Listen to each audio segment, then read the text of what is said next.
been a stressful week. I started this week by fully intending to consolidate all of my external hard drives. I've got backup drives for everything. I've got session file drives, sample drives. I've got video drives, backups of the backups. I've got hard drives everywhere. And my intention was to consolidate all of these backups into one massive hard drive that I could just connect to my computer, and every time I inserted my main drives, it would back up automatically and everything would be in one place and it was going to be great. One of the files that I needed to back up was my session file archive, which is basically 10 years worth of sessions from all kinds of different artists and projects that I've been accumulating over the years. And I use this drive a lot for my YouTube channel because a lot of the stuff that I demonstrate is older sessions, things that I've made a few years ago or whatever. Over the last couple of years, this drive has become increasingly more valuable to me. But for some stupid reason, I've never had a backup of this drive. Now, if you've ever bought one of these massive backup external hard drives, you'll know that the first thing you need to do, particularly if you're a Mac user, is format the drive and then partition it to make sure that whenever you plug in hard drives, all the backups will go to exactly where you need them to go, blah, blah, blah. So I was in the process of doing this on Monday. I thought, get in, do that. I've got an album mastering project that I need to start, but first let's get all the files in order, get everything backed up. That's the priority. So I started doing that. I partitioned the drive, formatted it all, and then I realized that I'd done it wrong. So I needed to start again. So I thought, rather than try and fix this, I'll just reformat the drive, start from scratch. I've only spent like 10 minutes on it. It won't take long. So I pressed erase on this drive to reformat it. And as it was reformatting and deleting everything off of it, I realized that actually the drive I'd pressed erase on was my session file archive drive with 10 years worth of work and no backup. And in 15 seconds, I'd managed to delete the entire contents of this hard drive with no alternative versions of this stored anywhere. Anyway, thankfully, there are wonderful people in this world that have dedicated their lives to building programs which save the asses of people like me, and I have been able to recover pretty much all of the stuff that was on that hard drive. It cost me a day and it cost me 90 quid in fees to buy this program and do all of that, but I have managed to save pretty much everything that was on there. So let that be a lesson to you. Back up everything you've ever made ever and do it right now after this video, because even people like me who are incredibly obsessive and vigilant about backups can make mistakes, can lose work, and you will regret it forever if you don't back it up. Anyway, apart from the stress of all the file management nonsense, this week has also been filled with all the usual summer stuff like cancelled sessions, moving deadlines, unpaid invoices, unresponsive emails, out of office replies, all the usual good stuff.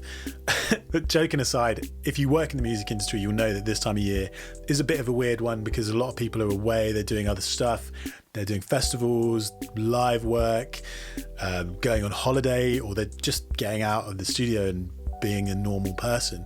Thankfully, I managed to do a bit of that as well, and I managed to go to the beach for a couple of days, took the camera, did some photography, just kind of got away for a bit, which was really nice. I was hoping to film a production session that was supposed to be booked in for the week just gone, but unfortunately, like I say, schedules are all over the place at the minute, so I had to rearrange that. So I haven't been able to share that with you this week, which is something I was really hoping to do, but I have been in the studio doing some mastering, as I mentioned earlier on. I've been working on an album project that I've been in discussion with the artist about for quite a while, and it's been great to finally get started on it. It's a very organic, classic kind of singer-songwriter record, so it requires a very specific approach, which is very much being gentle with the mastering. It's not about loudness or getting things to sound big and bright and bold. It's very much about bringing some warmth and some vibe to the record as a whole.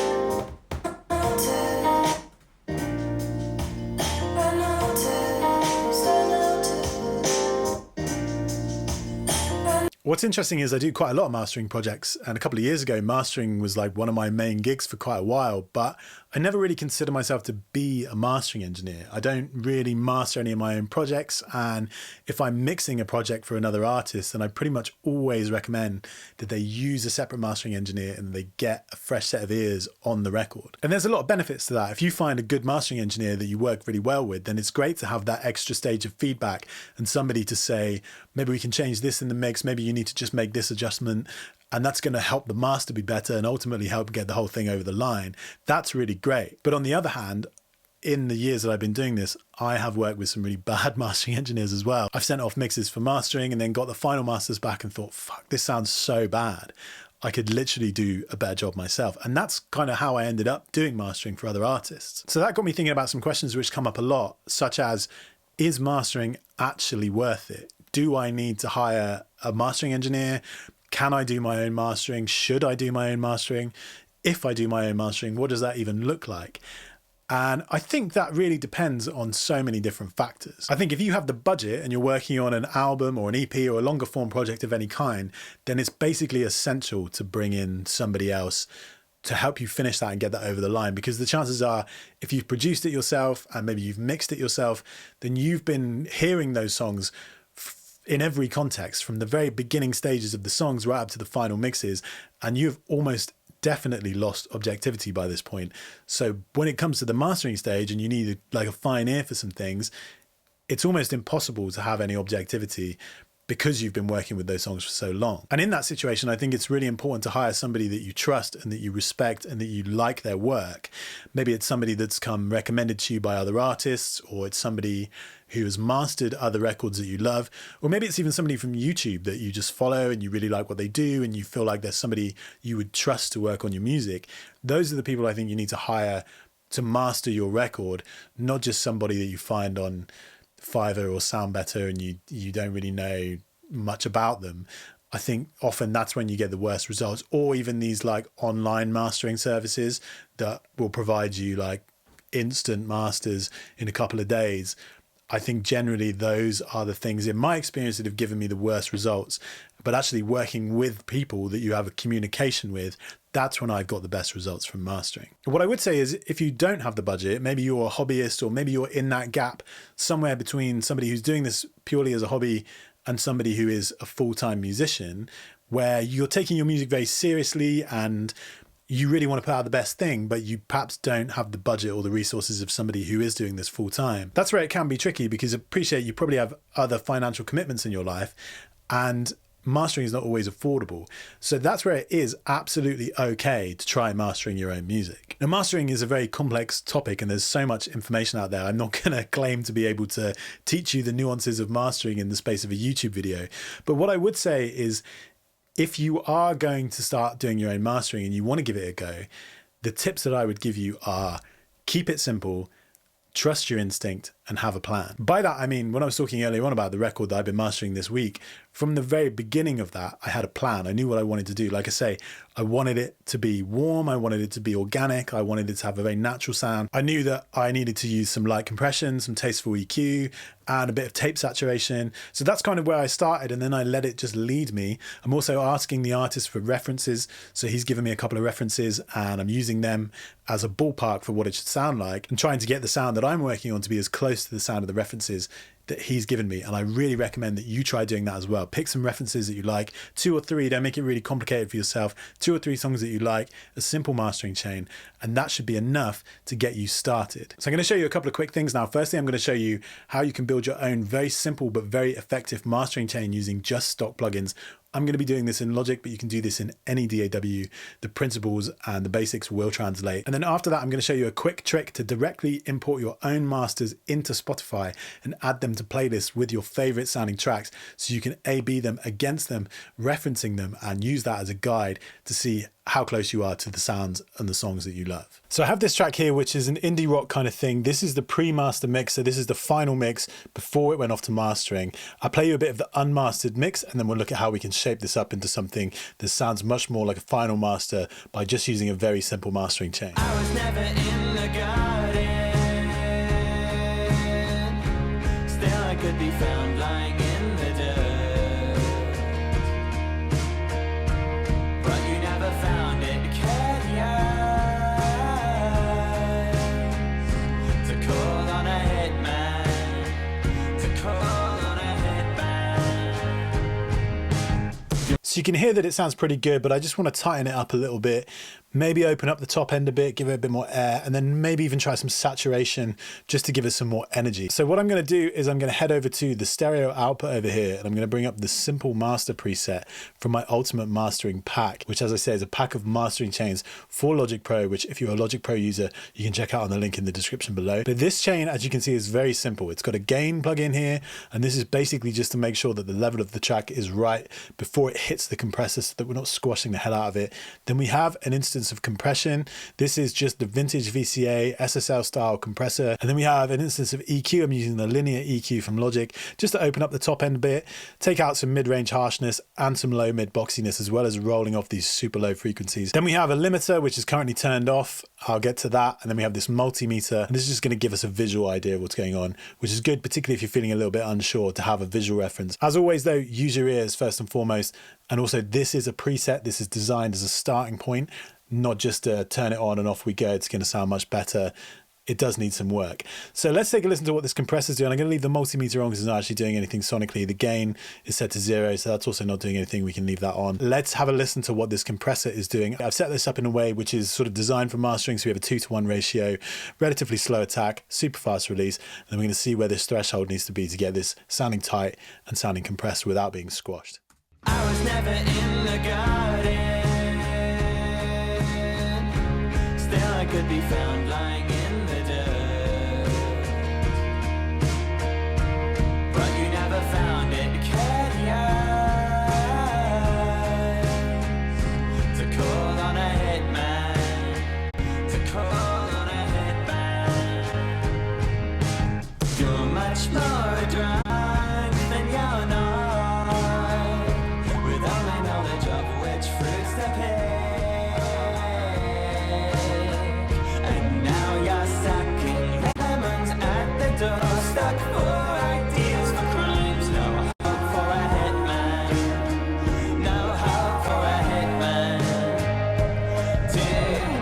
Cool, that's sounding tighter, it's sounding more energetic. If I go any faster with the attack there, you hear the kick drum starts to get swallowed up. And if I push the ratio more to like 4:1, then again, it just starts to kind of crush the track. So I think this is a really good starting point for this. What I do want to do is go over to the side chain over here. I'm going to turn the filter on, and I'm going to set this to high pass over here.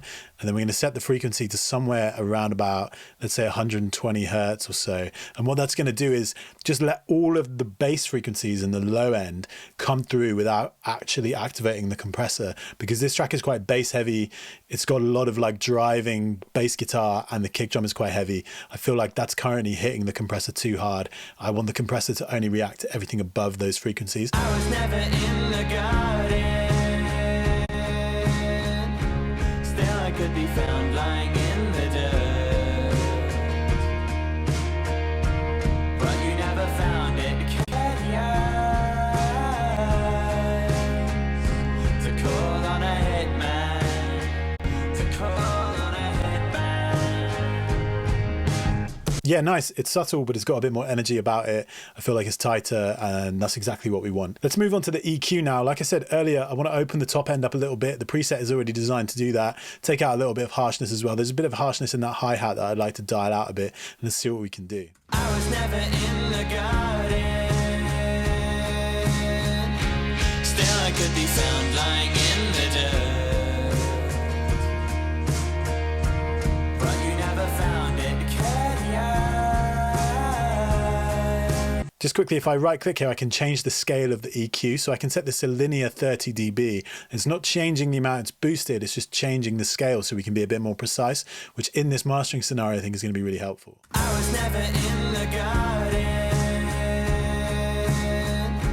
Still I could be found lying in the dirt.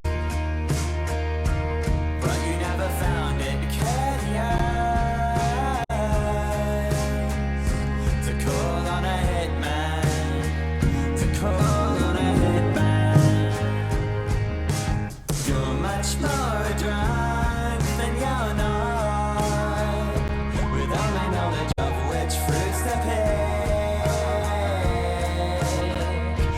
Now you're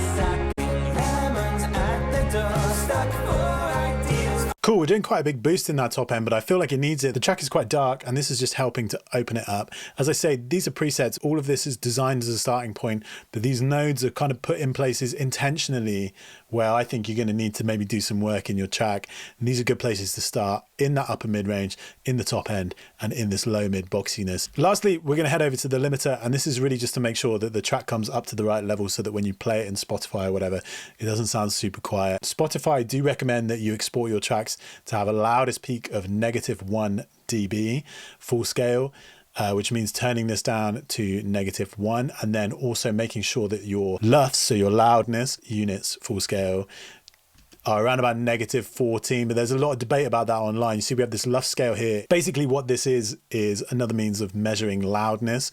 I personally wouldn't worry too much about this. Like I say, there's loads of information online, loads of debate about this online, but ultimately there are tracks released which are mastered much louder than -14 LUFS. So don't worry about it too much. Don't focus on that. Focus on what sounds good. My advice is use the adaptive limiter. Don't get the gain reduction doing any more than about 3 dB or else it's going to start to sound squashed. But again, if it sounds good, so be it. Use your ears, take a listen. Let's have a before and after listen to what difference this chain has made so far. And then we'll move on to just finalizing it, making sure the level's right. I was never in the garden.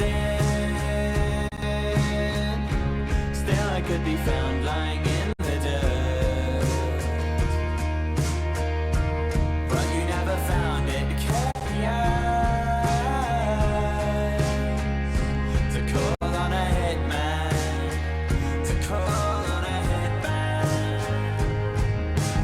Like I said earlier, we're not trying to make a huge difference to the track. If we've got a final mix that we're happy with, there's no sense in completely changing it. It's just about adding in 5-10% extra, using some small subtle moves. They're just going to open the track up and make it a bit tighter. And that's exactly what we're doing so far. So let's engage this limiter.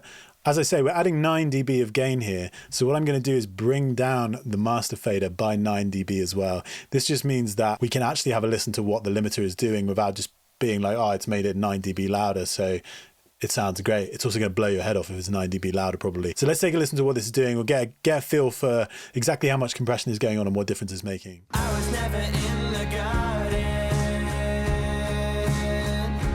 Still I could be found lying in the dirt. But you never found it. To call on a hitman. To call on a You're much more drunk than you're not, with only knowledge of which fruits to pick, and now you're stuck. Cool, that sounds good. It doesn't sound squashed. I feel like it's doing the right thing. Let's head over to this end section over here, which is much louder, and just check that we're not squashing the hell out of it, because we've been focused on this section, which is sort of mid-level. We have this quiet intro, then we have this mid-level section, and then this end section, which is really loud. So let's take a listen to this end section and just make sure that we're not squashing the life out of it.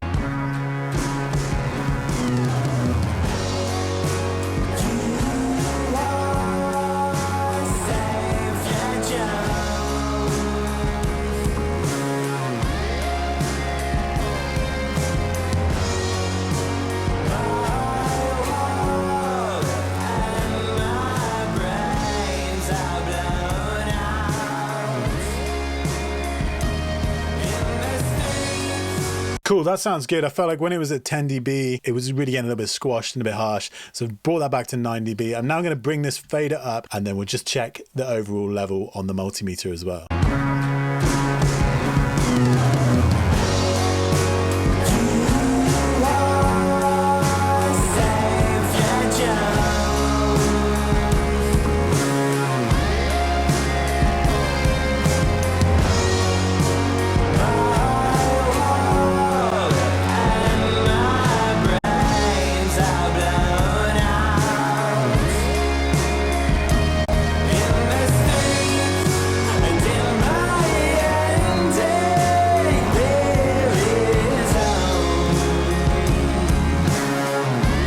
I think that sounds good. You'll see that the LUFs up there are showing quite a high level, like -8, but that's just because all we've done is feeded that end section at that limited level. If we'd played the whole track, you would have a better idea of the average level, so it wouldn't be anything like that. But as I say, listen to it with your ears. To me, it sounds good. It doesn't sound squashed. Let's export that, and then I'll show you how to put this into Spotify to check what this actually sounds like against other mixes. Now, the last thing that I want to do is share with you a super simple but really cool tip for bringing your music directly into the Spotify app so that you can add it to a playlist with songs that have been commercially released and properly reference how your mix or your master actually sounds against these tracks. So maybe you're looking for, is my mix brighter than everything else in there? Does it need more top end? Does it have more low end? Does it need less low end? Is it mid forward enough? Is it loud enough? All of these things are things we're looking for when we're referencing against commercially released tracks. Now, I know for some people, Spotify is the devil and they believe it's killing the music industry and it's everything that's wrong with the modern industry. Now, my feelings on Spotify aside, what I would say is if you are seriously releasing music, then the chances are you're going to be distributing it on Spotify. And if you're going to be distributing your music on Spotify, then you need to know what it sounds like on Spotify. So you should be listening to it against other tracks that are on Spotify because that's where your listenership is. So you've got to know what it sounds like on there. So let me show you this super simple tip for bringing your music into the actual app. So I'm in Spotify right now. I have my reference mix playlist, which is a whole bunch of songs that I know how they sound. I know they sound great for different reasons. And I will refer to specific ones for specific tasks. I'm not going to go through them right now. But basically what we're going to do is we're going to head up to the top. We're going to go settings. Now I'm doing this on a Mac. I imagine you can do this on Windows too. I'm going to demonstrate how to do it on a Mac, but it is possible on Windows. So just Google it, check it out. It's easy to do. We're going to go to settings, and then we're going to go down to your library, and then we're going to toggle on this show local files. And we're going to turn off downloads. We're going to turn off my music, and we're going to click add a source. Now, if I go to music over here, you'll see that I've created this Spotify references folder. And in this Spotify references folder is this master that I've just exported. So we're going to select that Spotify references folder. We're going to click open. And then if we go over to the left-hand panel, you'll see that this local files folder has appeared and the master that we've just done is also in that folder. So I'm going to click, I'm going to drag that over to the reference mixes playlist. And now if I scroll to the bottom, that master is in that playlist and we can use this to reference against other tracks. Now, I'm obviously not going to play any of these tracks that are in this reference mix playlist because then I'll get done for YouTube copyright infringement and all of that, and this video will be removed. So I'm not going to play anything from this playlist, but you can see how easy it is to bring your mixes into Spotify, bring your masters in, have a listen to what they sound like against commercial tracks. And this is a really great way of seeing where your track is and using other tracks as a benchmark for what your mix or your master should sound like. So hopefully you found that useful. Hopefully that's going to inspire you to start mastering your own music. If you've maybe been thinking about doing it, but you've not had the confidence, hopefully this is going to give you some starting points to help you build on that and help you create great sounding masters that you can release and you can share with the world. Also, if you are a mastering engineer and you're watching this, maybe you're a professional mastering engineer and you're feeling like what I've said is, oh, he's encouraging people to start doing their own mastering. It's going to take my job. It's not. I firmly believe, as I said all along in this video, if you've got the budget to hire a mastering engineer, then you should. This is very much for the people that maybe feel like they're not quite at that stage yet and they want to start mastering their own music and just see what results come out. This is a great way of doing it. So I've left a link in the description below for you to download that free preset right now if you are a Logic Pro user. But if you're not a Logic user, you can basically translate those settings to any DAW and the same principle will apply. But if you are a Logic user and you want more of those kind of presets, you can check out my ultimate mastering pack, of which that free preset is included in, and that contains 10 mix bus and mastering chains for Logic Pro, all built using different scenarios that are going to work on a range of different music. So check that out. There's also a discount code in the description below for you to get money off, so go and check that out right now. But before you go, please do give this video a thumbs up and subscribe, and as always, I'll see you next time.